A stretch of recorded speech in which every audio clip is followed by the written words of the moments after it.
Yeah, with good, wasn't it? and I think there's loads of different things, and this is why I'd love to get Blues fans' opinions, because I'm sure there's many moments this season where Blues fans felt like that was a defining moment for us.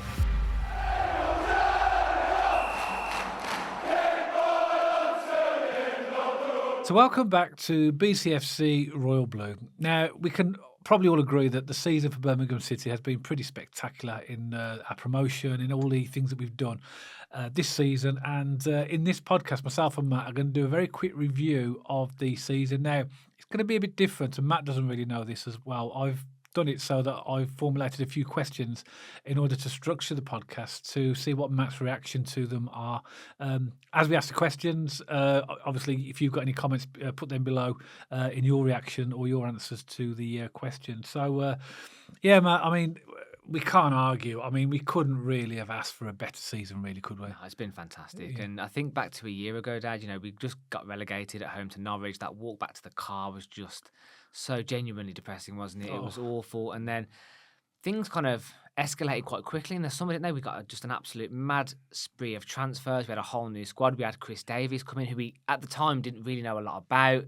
And then we were finding our feet, weren't we, for quite some time. But, the season's been fantastic. We've managed to get to some away grounds we're probably not going to get to for quite some time. We've been winning most weeks as a Blues fan. We're not familiar or really used to that in recent history. So that's been great to get back that winning mentality. And overall, Dad, we're back in the Championship. That was the main goal of this season, regardless of cups or sponsorship deals or whatever goes on outside of the pitch. The biggest thing was getting us back and being a Championship side. And we've done that. We've achieved it with 111 points. It's been fantastic. It has. And before we go into the questions, Matt, let me just tell you what we've actually done this season. Club records. Okay, this is Birmingham City records. Most points in a league season, 111. Most wins in a season, 34. Fewest losses in a season. We've lost only 3 league games all season. Most home wins in a league season. We won 19.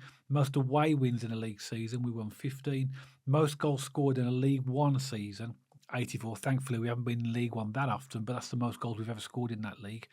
Fewest goals conceded in League One, 31 goals, and the best goal difference we've had in League One with plus 53. That's our club records. Then we go into national records. Most points in an EFL season, 111 points. We all know about that one, surpassing Reading's 106. Highest points total in the League One, which again is 111 because that was held by Wolves at 103.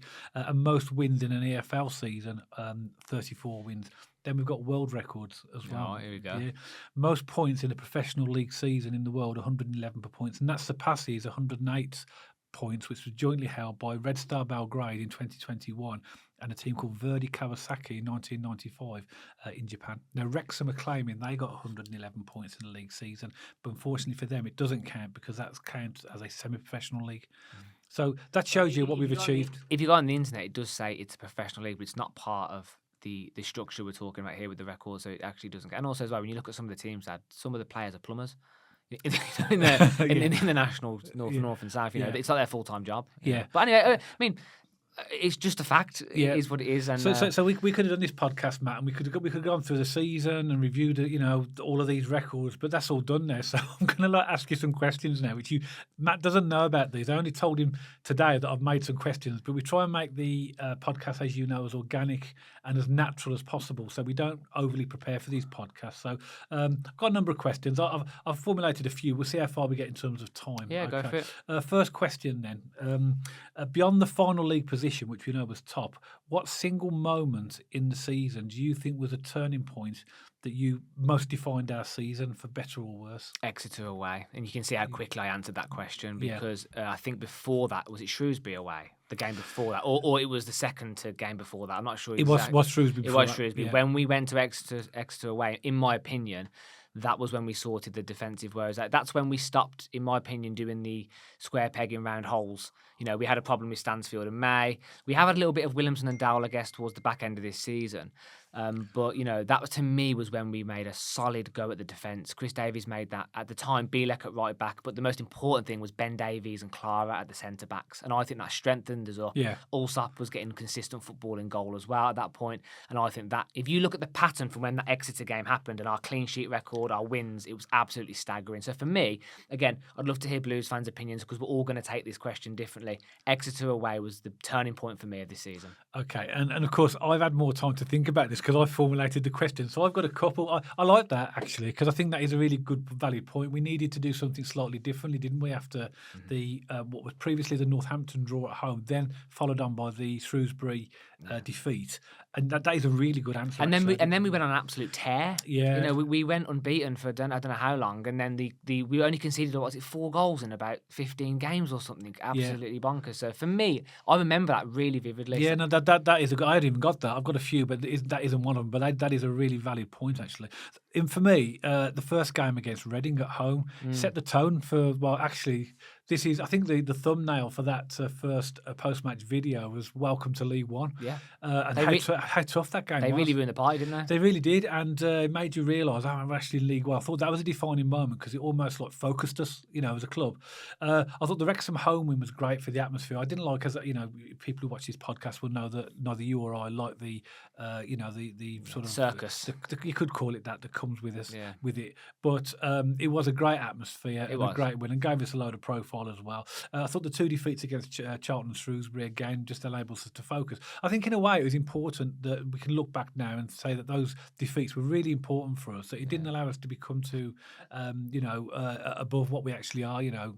To add to that as well, I'd say the Bolton defeat kind of straightened us for the last section of the season as well. So when we lost away at Bolton, that really put us on the trajectory to get the points record, in my opinion. Yeah. So, I think these losses happen at very, very specific times to give you a rocket up the bum, doesn't it, sometimes? It does. I think that's needed, particularly in this league when every team is after you. Every other set of fans is after us and waiting for us to fail. I think that these points gave us focus, didn't they, as well? So that's some interesting that you picked the Exeter game. I think that's a good observation. I think I've put my very serious hat on with that one in terms of seeing the difference in the team. I could have picked a few moments, like it wasn't really a turning point, but Newcastle at home in the cup was, I wouldn't say it was a defining moment, but it was a moment to realise we could mix it up with the big boys. And I know it was Newcastle's not full strength team, but that was a big moment for us, I think, to realise actually we could go strength to strength with the Premier League team. Yeah, it was good. And I think there's loads of different things, and this is why I'd love to get Blues fans' opinions, because I'm sure there's many moments this season where Blues fans felt like that was a defining moment for us. Yeah, I'm sure. Add your thoughts in the comments below, please. As always grateful and glad to hear them as well. Okay, let's go on to the next question again. We sort of answered this question slightly in one of the, I think it was in one of the questions from fans, but now that the season's over, I want to get your opinion on this. Okay, which player or players, you can name 2 or 3 if you want to, significantly exceeded or underperformed your expectations from the beginning of the season? So exceeded for me, number one, I think I said this on a podcast recently, it's got to be Keshi Anderson, because I don't get me wrong, he was good last season. He's had pockets in seasons of being a good player, but for me, he's really stepped up to the mark this season, and I think he's been absolutely outstanding, to be perfectly honest. Keshi Anderson for me takes the number one surprise package, let's say. Another one behind him, especially since January, is Ethan Laird for me. I think he's been fantastic at right back. Again, the defining moment seems to be a theme of the podcast so far. I think Wigan away for Ethan Laird. Since that game, he became an absolute animal, and I really can't wait to see what he does in the Championship next season. I don't like the second half of the question, sort of who's been, we don't like, ragging on players doing anything, but I will pick one. It's just to try and provide a bit of a balanced argument, because it's not about trying to be negative. It's very hard to be negative this season, isn't it? But I think the reality is that are there any players that you think have underperformed? I wanted a bit more out of Lyndon Dykes, I think. Yeah. And I think there are moments, I'm actually a fan of Lyndon Dykes. I think he pulls players out of positions. I like his physicality. I just think there's been moments in games when he could have stepped up a little bit more for me. So I think I could pick Bailey Peacock-Fowler as well. I think he was underwhelming at that first half season. I think as Blue fans, when we reflect back, and again, I'm not jumping on, criticising massively here. I'm just making a point. To think how long it took Allsop to get in the first team. Now the season's over. It's crazy, isn't it? It is mental. Because they're, in my opinion, they're worlds apart as goalkeepers. So, for those two, I'll pick Keshi and Ethan Laird as my 2 surprises, and I'll pick Lyndon Dykes and Bailey Peacock-Fowler as my possibly underperformers. Fair enough. Yeah, I've gone for those 2 as well. As the ones that have surprised me, have exceeded my expectations. I've also gone for Clara as well. Yeah. And we didn't know Clara. Clara was a new signing, obviously, but every time I watch him, I just think he's absolute quality and class. Amazing. And I had a feeling he was going to be good, but when you actually see him every game, home and away, he's just consistent and quality. So for me, he's exceeded, even though he's a great player, he's exceeded what I thought he would be, which is brilliant. Well, you think he's Premier League ready, don't you? I do. I think he could play. He could play in the Premier League next season easily. Yeah. He could easily play in the Premier League. Underperformed. I've gone for Bailey Peacock Farrell as well. I mean, there's no hiding behind the fact, and this is not about jumping on players. This is about observations. And he has been, when he was in the team, inconsistent. At times made mistakes. I've gone for Emil Hansen as well as a bit of an underperformer. I know that he's been season's been dogged by injuries. Yeah. But I look back and I think, well, what? And he scored that goal against Bolton, but as a winger, you'd want more supply. Like we criticised early in the season about Ethan Laird about not having that final ball, that output. I think Emil has a point to prove next season that when he comes on, he's got to be more involved in the games. He's got to have more of an impact. Yeah. I think what's frustrating with Hansen, Dad, and I think it's a valid point, is I think he was getting good. He's improving. Injury comes back. Slow, improving, injury. Yeah. He kind of gets to this point where you think, oh, he's really going to make an impact, and he gets injured. Yeah. And it is frustrating as a fan to see that, because you think to yourself, oh, he's going to have some real impact. And it's no secret this season, I'd say, as Blues fans, and when we look at the summer as well, we need some pacey, flary, creative wingers across left, right, and number 10 as well, across that attacking midfield position. So, if we had someone like Hansen consistently firing, I think we'd have done even better this season in terms of creating chances. But agree with you, at times slightly underwhelming. But He's shown pockets of quality he's a in good games. player. I mean, you can tell there's a really, really good player in there. But the difference between an average player and a really good player is consistency, and I think the injuries haven't helped. But even when he's come on, he's got to be more consistent. And I think we'll see better of him if he can stay away from injury. I think we'll see a much better Emma Hansen next season. Looking forward to that. Okay. The only other person I've got since Christmas is Willem as well. I think he has underperformed since January. He started to show a little bit more in the last few games, but he was brilliant before Christmas, and that's the Willem I want to see next season. But overall, you can't criticise the squad whatsoever in terms of what we've done. No. Okay, next question then. Considering the overall performance and the ambitions at the start of the season from the club, how would you grade Birmingham City's campaign out of 10, and any specific reasons for that score? It's got to be 10, hasn't it? I mean, what else would have made it I guess, I'm genuinely, it's not sour grapes, and I've said this before, I am genuinely not that fussed about the Virtue Trophy final, but I guess that would have made it the 10.5, 11, wouldn't it? I guess I'll go 9.5 because I guess there's always some sort of small room for improvement, but I feel like it's harsh not to give it a 10, to be honest. This season has been outstanding. Yeah. We've broken records. It's a brand new team. It's a brand new manager.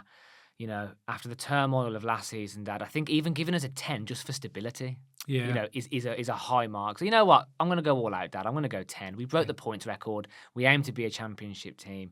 We got there, and fantastic season. And I think that was a bit of a loaded question because it has to be 10, really, doesn't it? I was trying to get your thoughts behind that, And you've mentioned, which I think I've had the opportunity, as I said, to think about these questions. You haven't, but you've raised something that I raised that is beyond the football side of it. You raised about the different position we're in as a club. I've raised it as a 10 because of everything that we've done, all those records and everything. That's clearly a 10. But we blew the league away. We didn't just win the league. We blew it apart, and we didn't just stumble over the line or scrape in, which we would have settled for, to be honest. We would have done to get promotion. We didn't. And also as well, the connection between the club, the fans, the owners, the feel good factor. Has to be a 10, doesn't it? Oh yeah, it has to be. I mean, I always like to leave a little bit of room for improvement, but how can you possibly improve on a record-breaking season? What do you do to better that? The only thing you could do that is throw in a cup win, but we're not quite there yet as a club to get a big cup win under our belt. I mean, who knows next season with the players we bring in, we could make a cup. We could make a run in the League Cup maybe, or maybe the FA Cup would be quite exciting. But I think that would have been maybe like the 10.5. But how can we not give it a 10? I'm sure there's Blues fans screaming, going, "Come on, lads! It's been an incredible season." I can think of a few people. I'm not going to name them who will comment. Well, might be lower than 10 sometimes, but we'll see. Put your comments in, but let us know what you think. Well, that's the thing, that everyone's entitled to their opinion. Absolutely. Someone could think it was a 6. I'd be staggered to know their reasons why. Okay. For me, Dad, it's got to be a 10 out of 10. Right, and here's another question again. And again, this is about trying to sort of make the debate about our season as balanced as possible. Okay. So forget about what the pundits and the general consensus is from other fans, but what is your most unpopular and surprising opinion about Birmingham City for the 24-25 season? That we're in for a shock.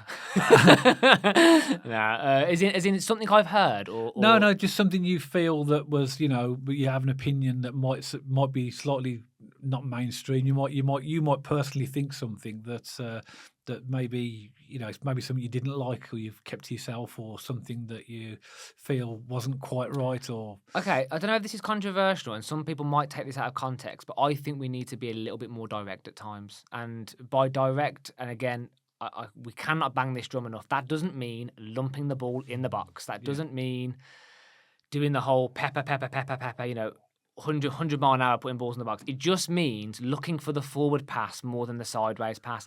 And I know Chris Davies has this style of football. I'm not criticising Chris Davies, I'm not at all. But there are times when teams could have been taken to the absolute sword this season if we were a little bit more brave, a little bit more direct in that final third. And we always took the easy option of going around. And I get it, we're pounding the rock, we're grinding teams down. We're going to see it a lot next season. But there's times for me where I'd like to see us make that killer pass a little bit more direct at times for me. I think that is my only criticism. No, that's fine. And mine's linked to that, actually. I think that, there's a lot of games where we've been too close to teams.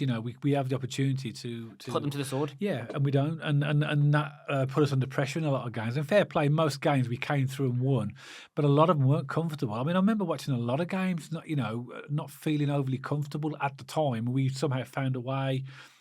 We've had, quite a few penalties this season, and all of them that I can remember are actually deserved. I mean, opposing fans would argue with them, but we've had teams that have had players sent off. Mm-hmm. So, in my opinion, yes, we've got 111 points. We won the league by an absolute country mile. But is it actually as comfortable? Is the margin as comfortable as what really happened? So I think that we need to learn from that from next season. Is try, like you mentioned, be a bit more on the front foot. I think it's bravery sometimes. I think sometimes players, they want to make the move, they want to go for it, but I feel like it's so instilled in them on the training ground to keep the ball, they come backwards. I mean, we could look at the Northampton goal. I remember the one that we conceded. It looked like a Water tried to play it out from the back, didn't it? And like, it's these little niggly things where you think to yourself, if you just blasted it out then, we'd have been okay. If you'd have played that ball through at front, we might have created a chance. So for me, just a little bit of bravery, I think, moving forward. But I mean, that again, you've asked me to pick a constructive criticism. I cannot be... Genuinely, I know the things like these can be taken out of context. It's not like that at all. But for me, Dad, and I think players will make a big difference. If we get someone like Poku, if we get someone who's a bit more flary and creative, their nature is to take their player on, isn't it? It's in their instinct, and I think we'll see a different Blues team next season. And what I will say, Dad, is when you don't put teams to the sword in the Championship, you will get crucified. So in the games when we haven't put the ball in the net, teams, we've gone in at half time 1-0 up sometimes, and we should have been 6-0 up, haven't we? All Blues fans can relate to this. We've gone in 1-0, we should have been 6. In the Championship, if they have a good half-time team talk or they make a couple of subs, you can get punished in the second half. So, fair, Dad, Coventry versus Sunderland in the playoffs, I thought Coventry had a fantastic first half. They lost it 2-1. Yeah. That's exactly what can happen in the Championship. I thought the counter argument is as well to the fact that we aren't sort of winning by too many goals is that we've just become efficient, and there's nothing wrong with that. Yeah, exactly. Yeah, we've become efficient. You're right. I just think as a Blues fan, it'd be nice to sort of watch a game and actually feel really comfortable. There's very few games. I always have this this nervous energy, even though we were top and flying. As a Blues fan, I had this nervous energy watching games. I was only comfortable when we scored a goal or when we'd sort of gone beyond where the time had for the team to come back. So there's I suppose it's just a natural thing of being a football fan, isn't it? But especially a Blues fan, Dad. It is scars over the years, isn't it? We always have that little voice in the back of our head going, "We're going to ruin this," or "We're going to wreck this." And I think that maybe that's for me, because obviously I supported Blues a lot longer because I'm a lot older, and that's maybe it. I've just ingrained that we're always going to blow it, Well, the perfect metaphor. And I've got to change that, because we've been told this is a different Blues now. This is a different mentality. But it's going to take time for older fans like me to actually sort of really buy into that. I think there's not been many times this season, Dad, where I've felt myself saying typical Blues or this. But the one time that hurt this season was the walk to the coach back from Wembley. I thought to myself, this is typical Blues. Wasn't it? We have a fantastic season and we go and lose in the Virtue Trophy final. But no, it is what it is. And as you say, Dad, every negative I've picked out there, or constructive criticism I've picked out there, there's many positives to complement it as well. So it's a difficult one, but I guess that's my take on that one. Okay, it's an interesting one. As I say, it's not about trying to pick any negative points. It's just to provide a balanced view of the whole season in terms of what we felt, and hopefully reflecting what some of the other Blues fans are thinking as well. Let's go on to another question. I'm just looking at at two more. Yeah, we'll do a couple more questions then. Okay. Next question then. Which opposing team or manager do you feel Birmingham City struggled against this season? And was there any issues in terms of the tactical style differences that we struggled against teams against? I noticed a pattern of us getting not caught out, caught out a little bit, I guess, on certain teams and games. But when teams were very direct against us, the long balls down the channels, especially, and because what happened with us when we went forward, Clara and Ben Davies covered the right and left back, didn't they? Yeah. Because Laird and Cochrane found themselves quite high up. So when teams clocked onto this, I think Mansfield did it first away. Remember Mansfield away? Yeah. They went very direct, and I think teams picked up on it, that they caused us a few problems actually. And I remember Shrewsbury away, they did it. Stockport away, Wrexham away, Bolton away. These teams picked up a very direct approach and it hurt us. And I did notice a couple of times when teams played it well and they executed it well, they punished us and we did struggle. So for me, it's hard to pick one team in particular. I think the one game which stands out to me, which I really was a tough watch, was the second half of Stockport away. They really pinned us in there. Yeah, I think we were lucky in the end to get away with a draw. No, they really suffocated us and pinned us in there. Yeah. Wrexham away in the second half was a tough one. Bolton was a tough one. Thankfully there wasn't many games where I can say to you that was a real tough one. But I think the teams that went direct caused us problems. Yeah, and I think tactically that the issue we have is that we were a team that are on the front foot playing. So, but our left and right backs are not really left and right backs. They're Laird especially. Yeah, and even Cocker's hard to pitch a lot as well. So, and of course, teams worked out very quickly that leaves gaps at the back, and that's why they were hoofing the ball. Exactly. I think Mansfield is the prime example. We were at Mansfield. We had a brilliant first half, and like you said in the answer to one of your previous questions, in that game we should have been 2 or 3-0 up easy for half time in that game, and we weren't, and they really came and pounded the ball on our right, their left a few times, and in the end they equalised, and they probably should have won it with the chances they had overall. So we have struggled, but it's interesting to note that there's only 2 teams that we haven't got a win against this season. Can you remember who they are? Reading. Yeah. And I can't remember the other one. Northampton. Yeah. Yeah. Northampton. Yeah. I don't mean to laugh disrespectfully, but those are the 2 games to me that were so frustrating. Yeah. So frustrating, those games, especially the home game. Well, the away game against Northampton, we gifted them the goal, didn't we? It was the Iwata thing, yeah. That was a bad day because the wind was particularly heavy, the pitch was rubbish. But make no excuses, they actually played pretty well on that day in Northampton. I think what was most frustrating for me was that home game. Hail Mary. Last kick of the game, they equalised. That was just a kicker. But again, it can happen in football, can't it? And I think it was so frustrating that was, because we were literally a few seconds away from 3 points, and we just basically threw 2 points away. But again, Dad, does everything happen for a reason? We had that one and the Shrewsbury one, and then we turned that a little bit. That was our bad run, thankfully. It was, it was. But interesting. So, in terms of managers, obviously we know Nathan Jones is one that frustrates us in terms of his the way he responds to. I think he frustrates everyone. I think he looks at the game different to everybody else. And but there's some good managers. I like Gary Caldwell, the Exeter manager. I liked his post-match. Interviews. He was very honest and blunt. And I like Dave Chandler as well. Yeah, Dave Chandler. I mean, Richie Wellens gave a bit of a sarcastic post-match interview on both of our games because he did mention the money, which I kind of lost a little bit of respect for that. However, I respect him as a manager. I think he's a good manager. And there's a couple of good managers in League One. In fact, there's a couple of League One managers that will make their way up to the Championship and through. Absolutely, no doubt about it. Absolutely, no doubt. Okay, so we have one more question on the basis of time. Okay, let me just pick a good question. Right. Considering the resources available at Birmingham City compared to our rivals, how do you assess our value for money in terms of what we did in the summer transfer window and the amount of money we've invested? Do you think that that's been well invested in terms of, obviously it resulted in us getting promoted, we're getting points record, but do you think the amount we spent was overall good value for money? Absolutely. We broke the points record. We got Jay Stansfield. Because if we're going to talk about money, Dad, people have forgotten about Williamson and Clara. Everyone talks about Jay Stansfield, but we haven't bought Jay Stansfield for this season. We bought Jay Stansfield for the next 5 years. He's on this journey with us. Well, he's on a 7-year contract. Sorry, on a 7-year contract, sorry. And hopefully he's on the journey with us to the Premier League, and he's going to be outstanding. He's still young. He's still got that. I love his energy. You know, Yeah. he's just absolutely relentless. But I don't want to lose track of the question, Dad. I think we've had a fantastic season. And just to put the argument to it, I know it's a really easy one to make, but I think it's a perfectly valid one. Look at Chelsea. Look at Man United. Yeah. Man United are two spaces out of the relegation zone in the Premier League. They lost to West Ham at the time of recording today. They're doing awful. But the Yeah. amount of money they've spent, you know, it doesn't. My point in saying that is it doesn't always equal results, does it? When No, you put no. when you put money into a club, and it was a big gamble what Wagner did, putting the amount of money he did to a club in Yeah. League One. If we wouldn't have got promoted, it would have been a scary picture, wouldn't it? Yeah. So, you know, it was brave, it was courageous. I think they spent the money well. And I think when you look at Chris, and they recruited a manager, Chris Davies, you know, he's outstanding. They clearly saw something in him. And I think he's been a sleeping giant for years. You know, he's been learning the game. He's been learning from big managers over the years, and he's come in and done an absolutely fantastic job. So Chris Davies was a bit of a gamble. Spending the money was a bit of a gamble, but it's been fantastic. And don't underestimate what Chris Davies has done this season. He's taken a completely brand new squad and he's adapted to a league we haven't been in for a significant amount of time, which causes its challenges because everyone puts the 11 men behind the ball, everyone wants to beat you, everyone goes direct, and what he's done is fantastic. So coming back to the question, we've spent a lot of money. Every single penny has been worth it, in my opinion. Yeah, and do you remember Gary Cook last summer, before we'd even recruited Chris Davies, was saying that you know we're going to go down, which we are.